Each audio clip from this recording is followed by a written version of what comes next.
Welcome back. In this video, I'll be showing you how you can blend an image with the background. If you are new here, consider subscribing for more design tips and inspiration. Don't forget to hit the like button and leave a comment below. And to my returning viewers, thank you so much for your continued support. Now let's head straight to Pixellab to get started. This is Pixellab and I'll be showing you two ways on how you can blend the image to your background. But before we continue, I'll be locking the image so it doesn't distort any other process. So for the first method of actually blending your image to the background, we'll be making use of the shape tool. So we'll click on the shape tool and reduce it, adjust it in this manner. Okay, next we'll go over to gradients and we'll click on this plus button. Okay, so for this second part of the color, we'll click on color and we'll be selecting the background color. So we'll make use of the color picker to select the background color. And for this first part, we'll click on color again, and this time around we'll be increasing the transparency in this manner. After that, we'll click OK. Okay, we've created something like this, but that is not all.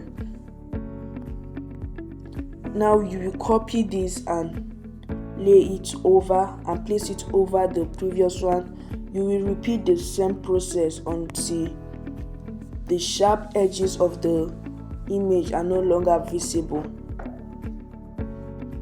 Okay, this is the first method of blending the image to the background. Okay, let me quickly show you the second way of blending the image to the background.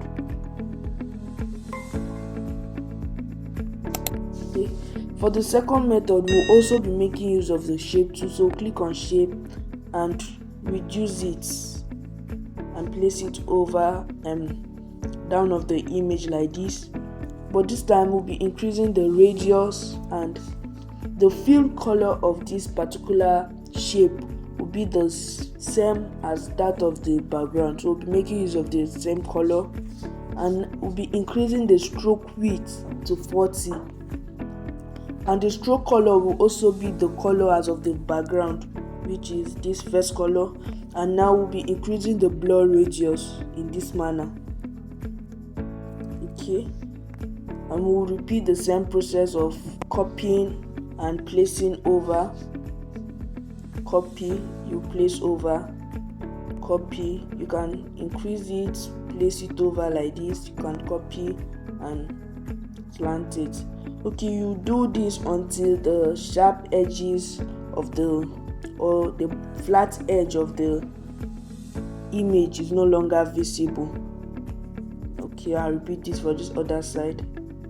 Okay, so this is how to blend an image to the background. Thank you for watching to the end. If you gain value from this video, don't forget to like, subscribe and turn on the notification bell.